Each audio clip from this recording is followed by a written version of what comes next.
How is we 클래시입니다. 오늘은 스튜디오입니다. 야근을 하는 날입니다. 저희 크루 멤버들은 다 간지 오래고 지금 마지막으로 시계 봤을 때 10시였는데 몇 시인지 모르겠네요.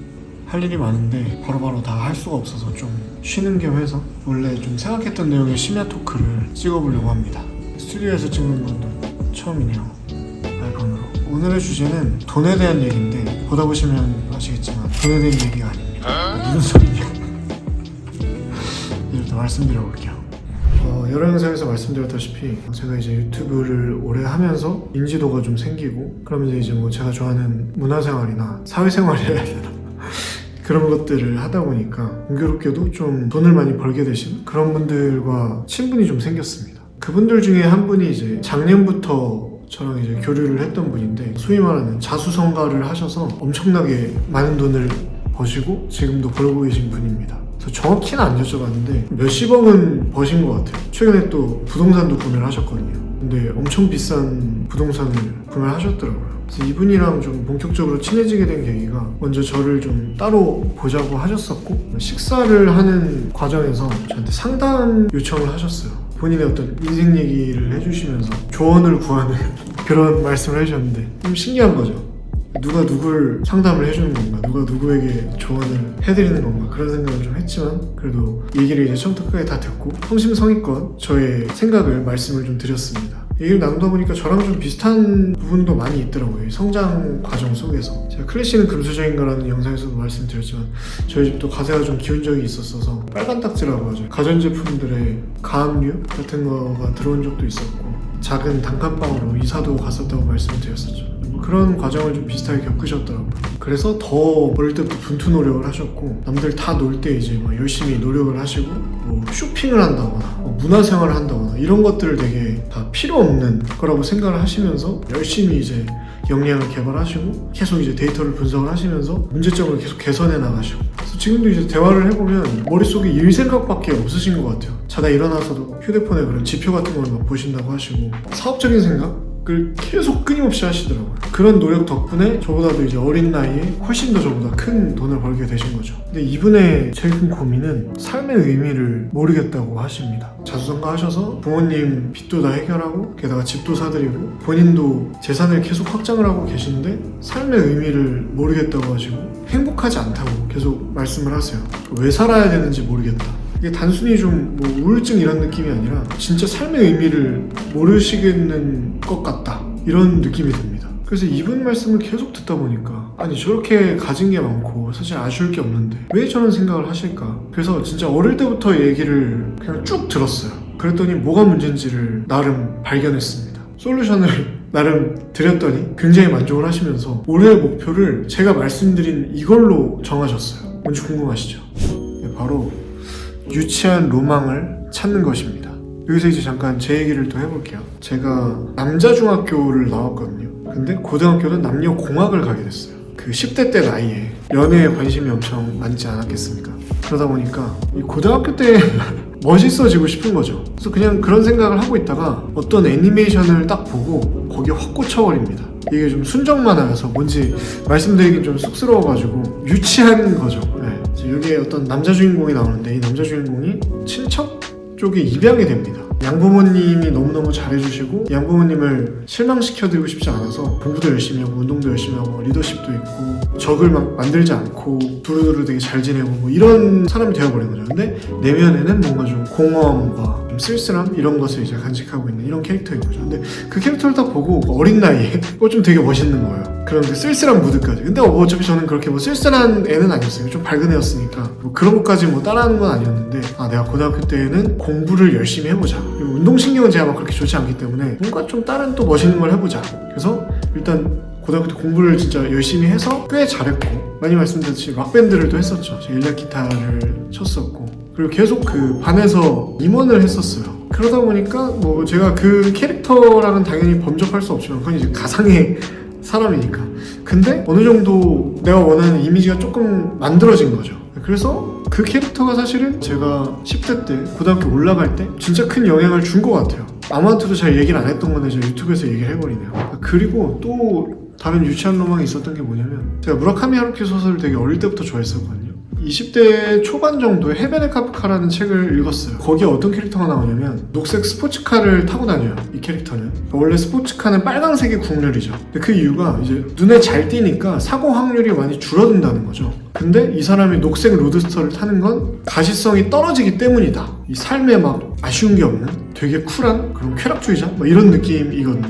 근데 그 사람이 한 번은 엄청 숲속에 있는 그런 숙소 같은 데 들어가서 칩거를 하는 장면이 나와요. 일주일에 한 번인가 2주일에 한 번 정도 누군가가 식료품을 갖다 주면 먹고 이제 자고 하면서 책 읽고 그러면서 계속 사는 거예요. 근데 거기서 제가 진짜 이렇게 로망으로 꽂혔던 장면이 뭐냐면 비가 엄청 오는 날은 그 사람이 진짜 산속에 있는 그 숙소에 칩거를 하고 있기 때문에 그냥 옷을 다 벗고 나체로 이렇게 나가서 그냥 비를 맞는 거예요. 어디 뭐 돌 같은 데 위에 누워가지고. 그리고 햇볕 좋은 날은 그냥 또 다 벗고 일광욕 같은 걸 하고. 근데 그게 좀 되게 저는 매력이 있더라고요. 해 질 때까지 읽고 싶었던 책만 읽다가 또 대충 뭐 요리 같은 거 해먹고 자고. 그래서 와, 나도 좀 저렇게 해보고 싶다 이런 생각이 들더라고요. 그래서 제가 군대 마지막 휴가였나 아니면 전역하고였나 아무튼 그쯤 시기에 산속에 있는 독채 펜션을 하나 잡습니다. 그때 제가 또 태엽감 냄새라든지 뭐 좋아하는 하루키 소설들을 포함해서 정말 여러 가지 책들을 막 이만큼 싸가가지고 계속 책만 읽었어요. 근데 거기도 당연히 TV가 있었는데 뭔가 내가 좀 속세에서도 재밌어 할 만한 일은 하지 말자 원칙을 제가 정했어가지고 TV는 당연히 절대 보지 않았고 진짜 일광욕하고 비 오면 비도 맞고 했는데 뭐 당연히 이제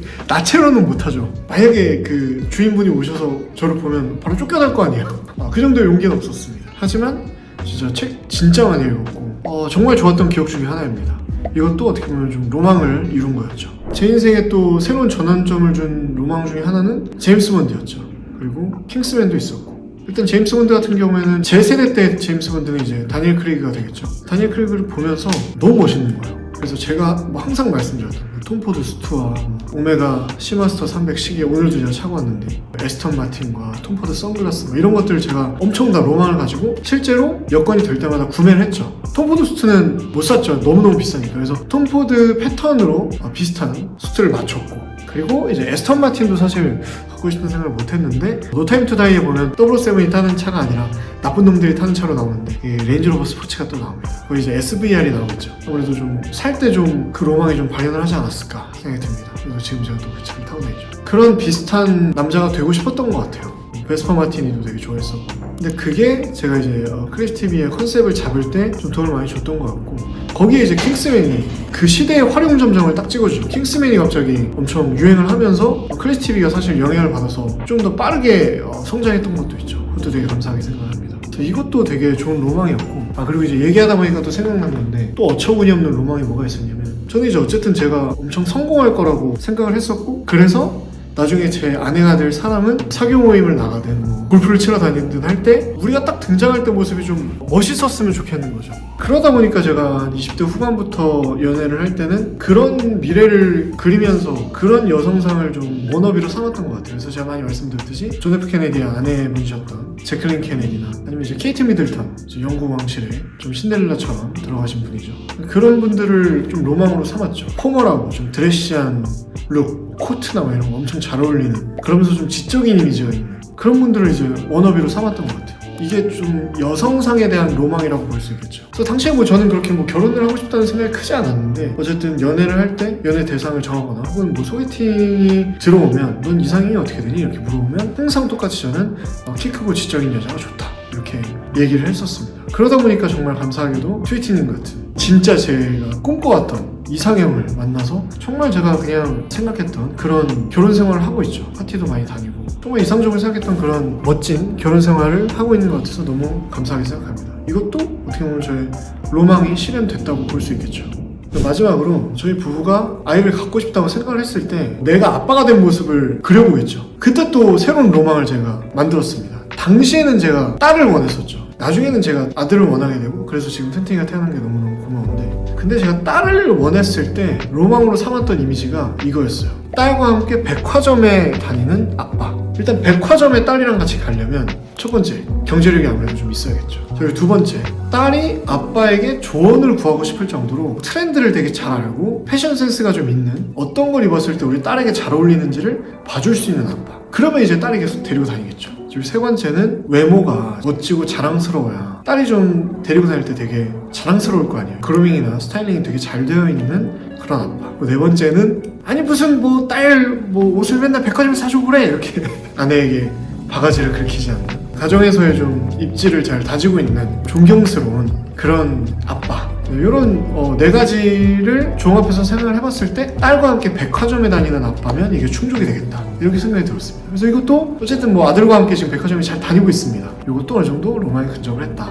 저는 지금 삶에 너무너무 만족하면서 살고 있습니다. 다시 태어나도 그대로 살고 싶고, 그리고 튜티님도 항상 이제 저한테 얘기하는 게 우리 튼튼이도 아빠처럼 성장했으면 좋겠다, 아빠처럼 자라서 아빠 같은 어른이 됐으면 좋겠다 이렇게 얘기를 하거든요. 그래서 결론적으로 드리고 싶은 말씀이 뭐냐면, 아까 처음에 말씀드린 그분께 조언을 구하기 더 좋은 분들이 훨씬 많으실 텐데 왜 저 같은 놈한테 그렇게 상담을 요청을 하시는지 여쭤봤더니 맞다고 하시더라고요. 그러니까 주변에 되게 잘 되신 분들도 많으시고 저 말고도 조언을 구해볼까 싶은 분들도 많이 있었다 하더라고요. 근데 굳이 이제 클래시에게 자기의 고민을 말씀해 주신 이유는, 클래시는 뭔가 삶에 명확한 기준들이 있어 보인다, 주관이 되게 뚜렷해 보이고 남들에게 휘둘리지 않고 본인의 어떤 길을 가는데 굉장히 좀 확고해 보인다는 거죠. 정답을 아는 사람처럼. 그래서 제가 이제 솔직하게 말씀드린 게 그게 아니다.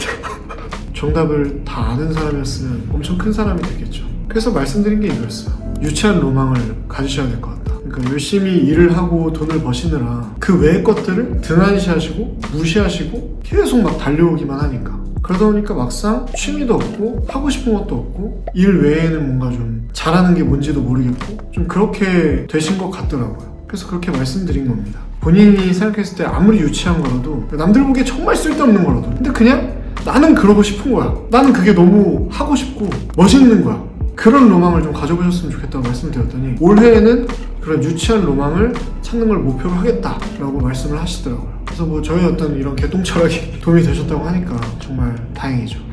이런 일이 있고 나서 드로앤드류 채널의 앤드류님이랑 같이 저희 스튜디오에서 술을 마신 적이 있었는데, 그때 책 추천을 하나 해주셨어요. 아비투스라는 책을 추천해 주셨습니다. 그 책을 보면 인간의 품격을 결정하는 7가지 자본이라고 나와요. 하나씩 말씀드리면, 일단 심리자본, 어떻게 생각하고 어디까지 상상하는가. 다음은 문화자본, 인생에서 무엇을 즐기는가. 다음은 지식자본, 무엇을 할 수 있는가. 다음 경제자본, 얼마나 가졌는가. 다음은 신체자본, 어떻게 입고 걷고 관리하는가. 다음은 언어자본, 어떻게 말하는가. 마지막 7번째는 사회자본입니다. 누구와 어울리는가. 근데 오늘 계속 예시로 말씀드린 그분의 경우에는 경제자본은 이만큼인데 나머지 자본들이 이제 엄청 낮으신 거죠. 그러다 보니까 삶의 의미를 찾기가 힘들고 본인이 어떻게 하면 행복할지를 잘 모르실 수밖에 없는 거죠. 이런 경우에는 올해 나는 내가 부족한 2-3개 정도의 자본을 정해서 이거를 키워보겠다, 이렇게 목표를 잡으시면 훨씬 더 행복에 가까워질 수 있겠죠. 저 7가지 자본들을 다 최상치로 끌어올리는 거는 불가능하죠, 사실. 근데 이 자본들의 밸런스를 생각하면서 사는 것은 이 삶의 이유를 찾는 데 있어서, 의미를 찾는 데 있어서 가치가 있을 것 같습니다.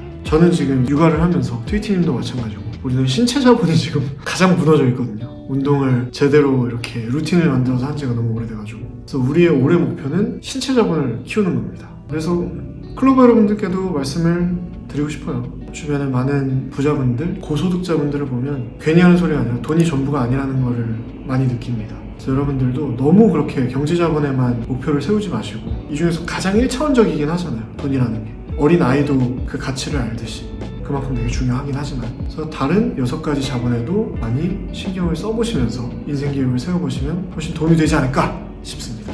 시간이 이제 자정이 다 돼가는데 저도 이거 그만 찍고 다시 또 할 일이 남아있거든요. 일하러 가보도록 하겠습니다.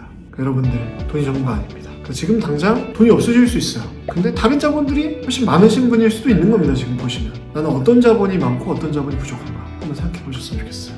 그럼 안녕히 주무세요, 여러분.